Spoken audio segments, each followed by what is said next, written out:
이번 한 주간 동안 그 최모 여인으로 인해서 온 나라가 시끄러운 것 같습니다.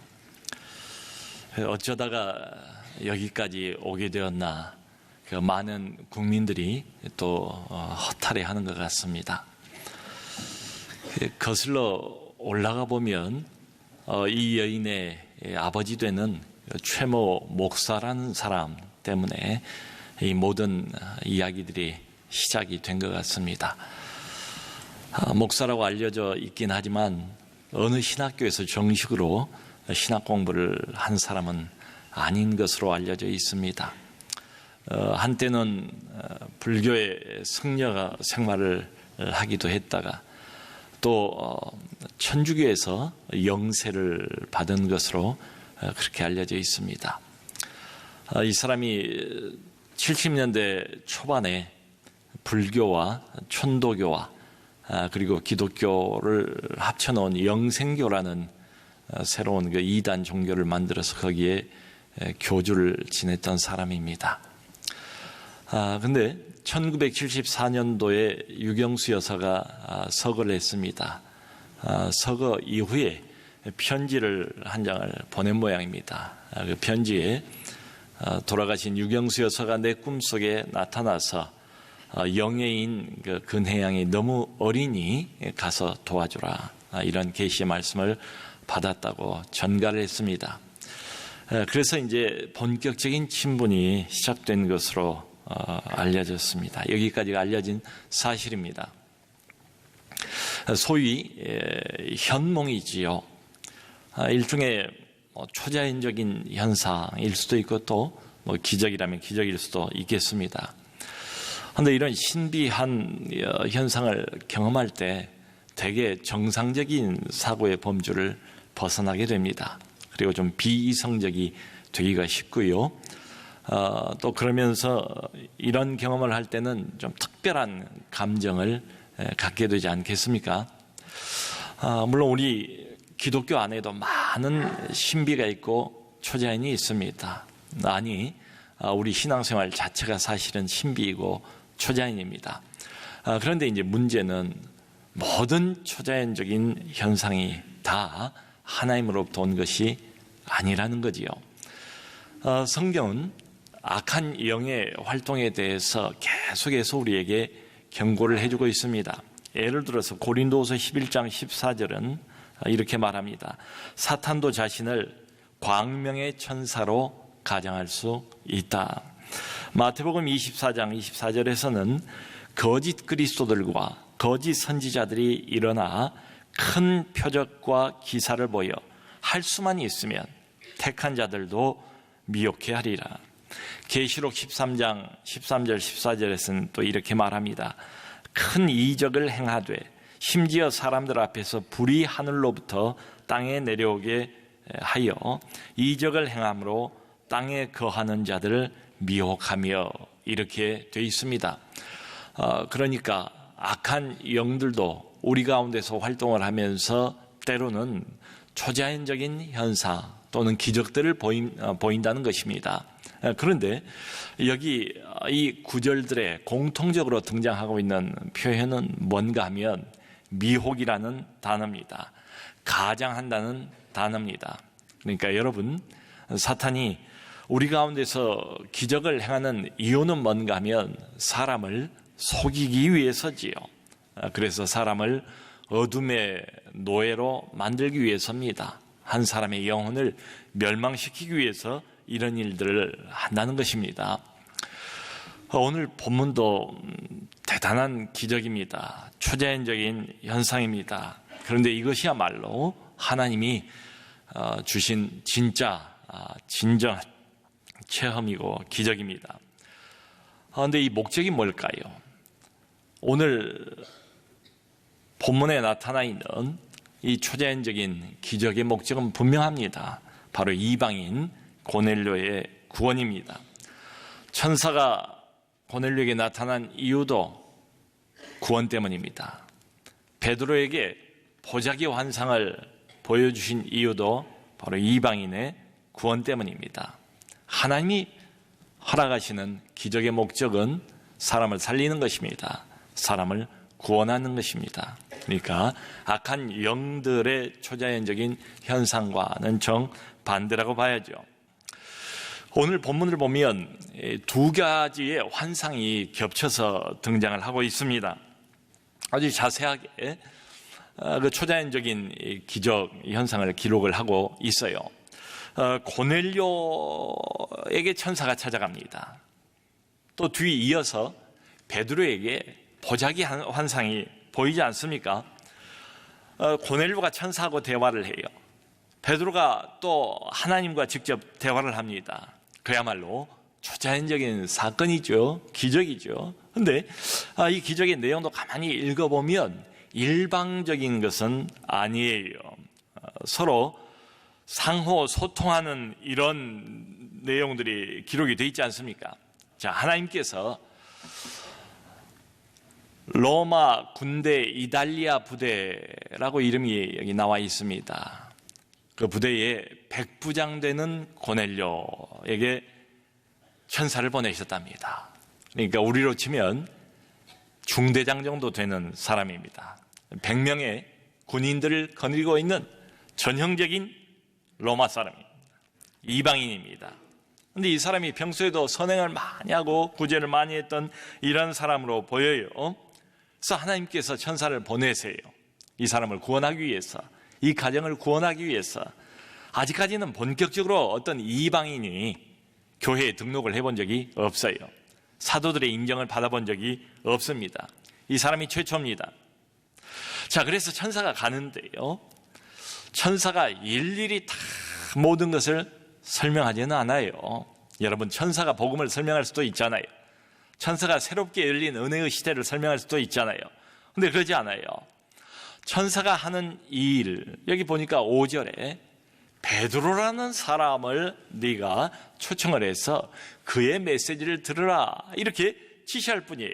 그리고 베드로가 지금 어디에 있는가 듣도 보도 못한, 고넬료가 알지 못하는 베드로라는 사람이 지금 가까운 요빠라는 장소에 있고 무두쟁이 피장 시몬의 집에 거하고 있다는 것까지 구체적으로 이야기를 해줍니다. 그런데 천사가 복음을 구체적으로 설명하고 설교하는 것은 아니에요. 여러분, 이렇게 해서 결국 복음은 누가 설명하게 됩니까? 복음을 전하는 영광은 베드로가 누리지 않습니까? 자, 이 뒤에 나오는 보자기 환상도 생각해 볼 점이 있습니다. 베드로가 점심시간쯤 되어서 자기가 묵고 있던 집에 옥상으로 올라갑니다. 이스라엘 사람들의 옥상은 평평합니다. 그래서 앉아서 기도하기가 좋아요. 기도를 하는데 비몽사몽간에 하늘이 열렸습니다. 하늘로부터 커다란 보자기가 내려와요. 근데 그 보자기 안에 보니까 각종 짐승들이 우글거리는 거예요. 4발 달린 짐승도 있고 땅을 기는 짐승도 있고, 그런가 하면 하늘을 날아다니는 이런 짐승들도 있어요. 무슨 일인가 하는데 음성이 들립니다. 하나님께서 말씀하시기를 베드로야 일어나 잡아먹으라, 명령을 하세요. 근데 그 안을 보니까 원래 율법에서 먹지 말라고 금지가 되어 있는 짐승들도 많아요. 유대인들은 이 음식 규정을 철저하게 지키지 않습니까? 오늘날도 정통 유대인들은 얼마나 열심히 지킵니까? 그래서 베드로가 당장에 그렇게 반응을 보이죠. 주여, 그럴 수 없나이다. 어려서부터 내가 이렇게 속된 것은 먹지 않았습니다. 유대인답게, 정통 유대인답게 그렇게 대답을 하나님에게 합니다. 그런데 똑같은 환상이 3번 반복이 돼요. 그때마다 베드로는 3번 다 거절을 했겠지요. 그리고는 보자기가 다시 하늘로 올라갑니다. 자, 여러분, 하나님께서 보자기 환상을 보여주셨습니다. 그리고 베드로에게 직접 명령까지 하셨어요. 베드로야 일어나라, 그리고 이 짐승들을 잡아먹어라. 네가 배고프지 않는가? 마침 그 배고픈 시간을 맞춰서 말이지요. 그런데 우리 하나님께서 이 환상의 의미가 무엇인지 더 이상 구체적으로 설명은 안 해주세요. 이게 복음과 어떻게 연관이 되는지, 이게 이방인 전도와 어떻게 묶여 있는지, 이것을 일일이 하나님이 설명해 주시지를 않으세요. 대신 고넬료에게서 3사람이 베드로를 찾아옵니다. 자, 여러분, 우리가 던져볼 질문은 이것입니다. 하나님께서 복음을 설명해 주시면 제일 좋지 않습니까? 누구보다도 천사가 복음을 설교해 주면 제일 확실하지 않겠습니까? 그런데 왜 굳이 불완전한 인간을 꼭 사용을 하시는 것인가? 베드로가 얼마나 하자가 많은 사람입니까? 비록 지금 변화가 됐다고 해도 여전히 불완전한 인간일 뿐입니다. 고넬료에게 직접 설명할 수도 있고 베드로에게 직접 설명할 수도 있는데 하나님이 그렇게 안 하세요. 여러분, 예나 지금이나 사람을 구원하기 위해서 하나님께서는 사람을 사용하십니다. 이건 가장 우리가 이해하기 어려운 부분이 아닌가 싶어요. 왜 이러실까요? 가장 그게 사람 구원에 효과적이기 때문에 그런 거지요. 사랑하는 성도 여러분, 사람은 결국 사람일 뿐입니다. 사람은 감정이 있잖아요. 지성이 있잖아요. 또 의지가 있잖아요. 그러니까 하나님께서는 사람의 지성과 감성과 의지에 가장 적합한 방식을 사용하셔서 사람을 구원하기를 기뻐하신다. 그게 무엇인가? 바로 사람을 사용하는 것입니다. 여러분, 지금 고넬료가 기도하는 시간이 제9시라고 그러잖아요. 우리나라 시간으로 하면 여기 6시간을 버텨야 됩니다. 그러면 오후 3시입니다. 근데 베드로는 다음 날 여기 보면 6시에 기도를 했다고 하지 않습니까? 6시간을 보태면 우리로 치면 낮 12시입니다. 정오입니다. 자, 그러니까 고넬료가 기도했던 시간과 베드로가 기도하는 이 시간의 간격은 약 21시간 정도 차이가 납니다. 지금 고넬료는 가이사라에 주둔해 있습니다. 군대가 거기 있었던 것으로 보여요. 근데 베드로는 지금 욥바라는 장소에 있습니다. 가이사라와 욥바와의 거리가 약 50km 정도 떨어져 있습니다. 근데 성인 남자 걸음으로 하면 약 12시간 정도 걸린다고 해요. 자, 고넬료가 천사의 방문을 받고 난 다음에 즉시로 세 사람을 베드로에게 보내지 않습니까? 그런데 이미 오후가 다 돼서 세 사람을 보내기 때문에 가는 도중에 해가 저물었을 겁니다. 그러면 하루를 유숙해야 되지 않겠습니까? 그리고 그 다음날 아침에 일찍 일어나서 다시 욥바를 향해서 걸어갔을 거라고요. 근데 베드로가 환상을 본 그 시간이 언젠가 하면 여기 9절에 이렇게 나왔습니다. 이게 이튿날 하루 잔 겁니다. 그들이 길을 가다가 그 성에 가까이 갔을 때에 베드로가 기도하려고 지붕에 올라가니 그 시각은 제6시더라. 여러분, 베드로가 환상을 본 그 시간에 맞추어서 고넬료로부터 보냄을 받은 그 세 사람이 성 가까이 도달하게 되었답니다. 기가 막힌 상황 설정 아닙니까? 누가 이런 드라마틱한 연출을 하겠습니까? 바로 우리 하나님께서 하시는 거지요. 하나님께서 가이사라에 고넬료라는 경건한 이방인을 준비시켜 놓았습니다. 또 하나님께서 가까운 멀리 떨어지지 않는 욥바라는 그 성읍에 교회의 대표, 사도들의 수장인 베드로를 준비시켜 놓았어요. 하나님이 천사를 보내세요. 고넬료에게 구체적인 지시를 하십니다.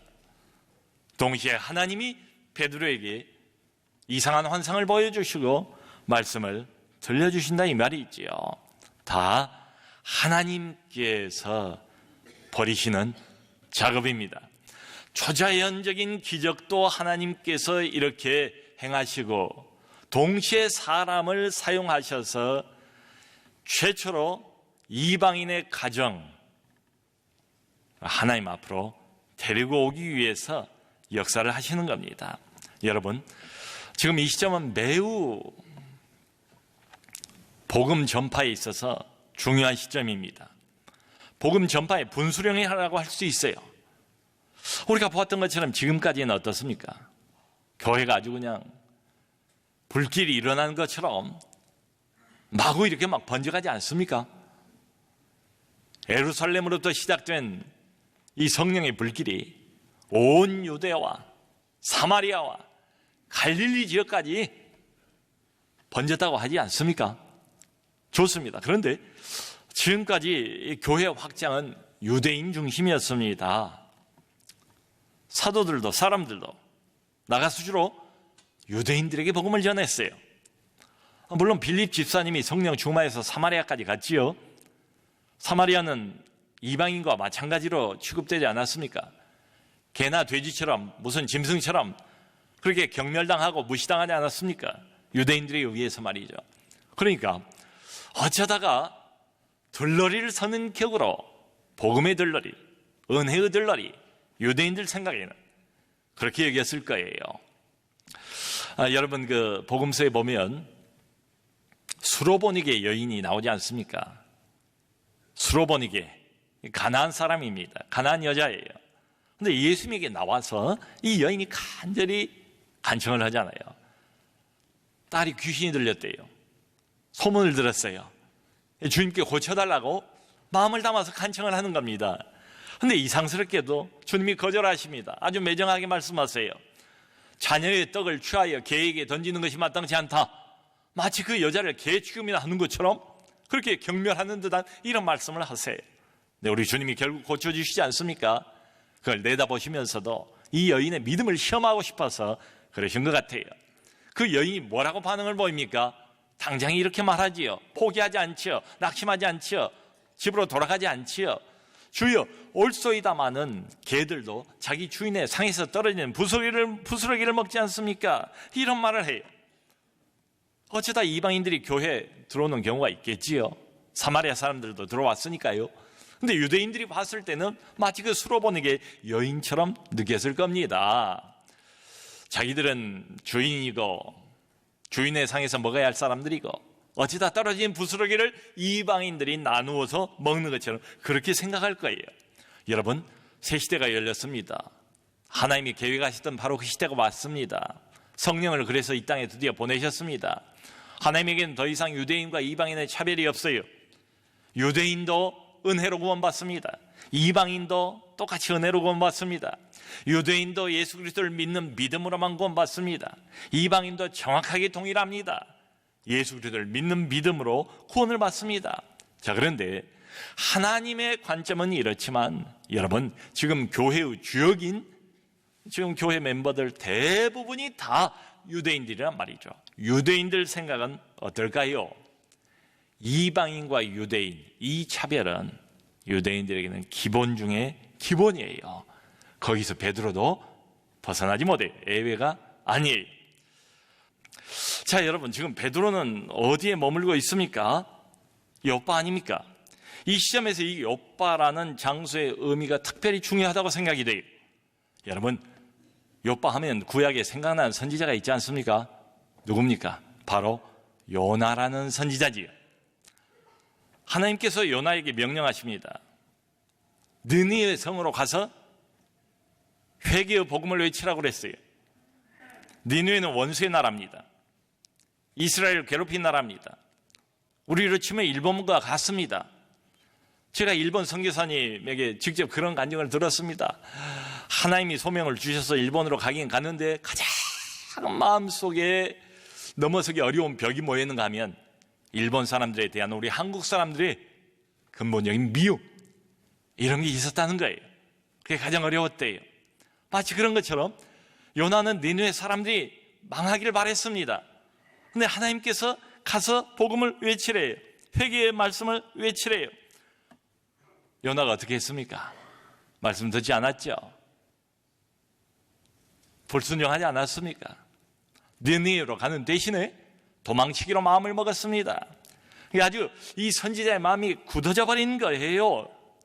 내가 죽더라도 저 이방인들이 회개하고 돌아와서 하나님의 은혜 받는 꼴은 내 눈으로 못 보겠다, 이거지요.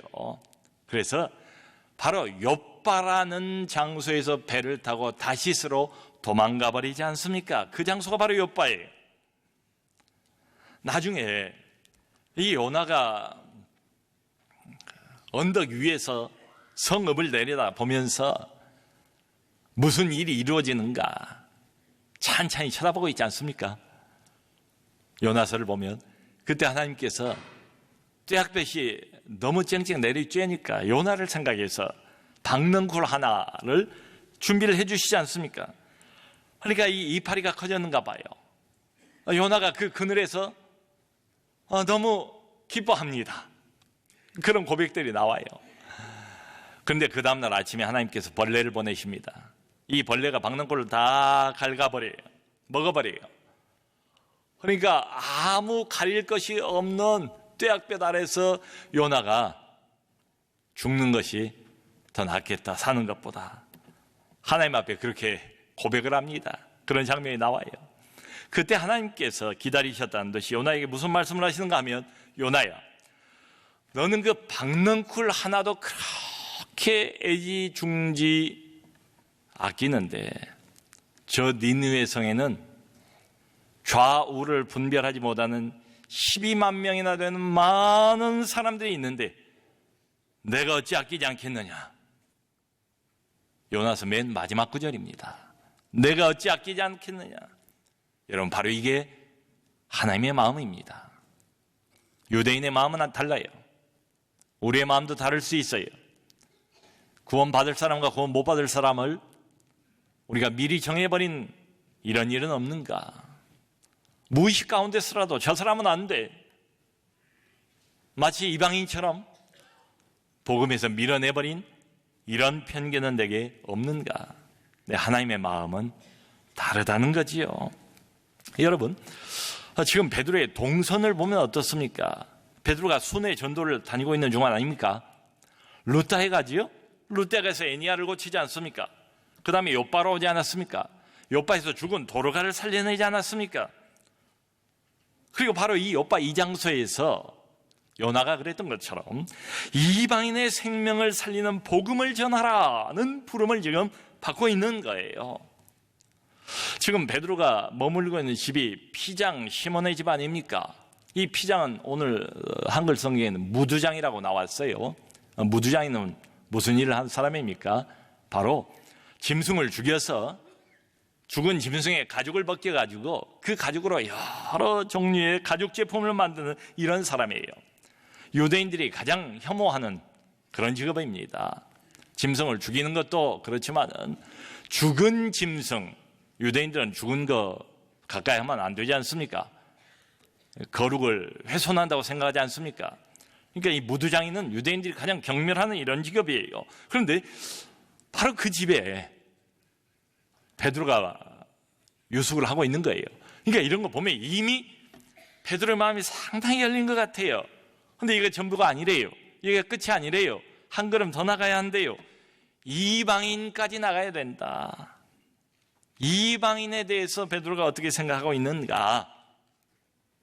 여러분, 아직까지 정식으로 사도의 인정을 받은 이런 이방인 개종자는 한 사람도 없습니다.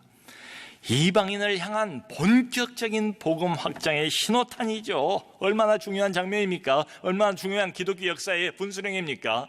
그러니까 둘 중에 하나예요. 베드로는 지금 도전을 받고 있는 거지요. 요나처럼 그 옛날 엿바라는 이 장소에서 여전히 불순종을 재현할 것인가? 아니면 순종하여 복음의 새로운 시대, 은혜의 본격적인 복음의 확장, 새로운 시대를 열 것인가?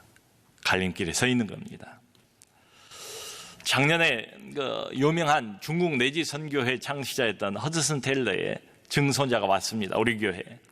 금요일날 금요 회복 기도회 때 간증을 했는데요. 그 제이미 테일러가 할아버지의 성경을 손에 들면서 그때 그렇게 외치더라고요. 예전에는 중국까지 몇 달 배를 타고 가야만 됐대요. 근데 지금은 그럴 필요가 없대요. 하나님이 기회를 주셨대요. 대한민국에도 많이 와 있지 않냐는 거예요. 그러면서 무슨 말을 하는가 하면 땅끝이 이미 우리 곁으로 와 있습니다. 땅끝이 이미 우리 곁으로 와 있대요. 그러면서 큰 도전을 우리에게 주었습니다. 여러분, 여기서 가까운 건국대학교가 있지 않습니까? 건국대학교에 우리 교회 나오는 집사님이 계십니다. 거기 교수세요. 그분이 그러시더라고요. 현재 건국대학교에 중국 유학생들만 4,000명이 있답니다. 놀리지도 않으시네요. 중국 유학생만 4,000명. 중국 사람들이 먹을 것을 또 관심이 많잖아요. 그러다 보니까 바로 그 건대 앞에 중국 사람들 좋아하는 양꼬치 거리가 새로 생겼대요. 이런 상황입니다. 생각을 좀 바꿔야 되지 않을까. 중요한 것은 우리의 인식 전환입니다. 이 사람들을 어떻게 바라볼 것인가. 우리의 편견 버려야죠. 하나님의 마음 우리 것으로 취해야죠. 여러분, 그렇다고 해도 복음을 전하고 영혼을 구원하는 것은 우리의 열심만 가지고 안 돼요. 오늘 우리가 보는 것처럼 하나님의 기적이 필요합니다. 하나님의 초자연적인 역사가 필요하다고요. 성령의 특별한 간섭이 필요해요. 그런데 하나님이 다 하시지 않습니다. 말씀드린 것처럼 반드시 사람을 사용하세요. 우리의 순종을 필요로 하세요. 하나님이 모든 것을 준비해 주실 것입니다. 그런데 우리의 순종이 필요해요. 그러므로 사랑하는 성도 여러분, 정말 저 사람은 구원 못 받을 사람 미리 단정하지 맙시다. 아예 구원에서 제외되어 버린 사람처럼 그런 편견을 가지고 어떤 사람도 바라보지 맙시다. 하나님의 기적을 구하면서 그 하나님의 성령의 능력의 기적을 힘입어서 순종하는 마음으로 필요한 사람들의 복음을 기꺼이 전달하는 우리 모두가 될 수 있기를 주님의 이름으로 축원합니다.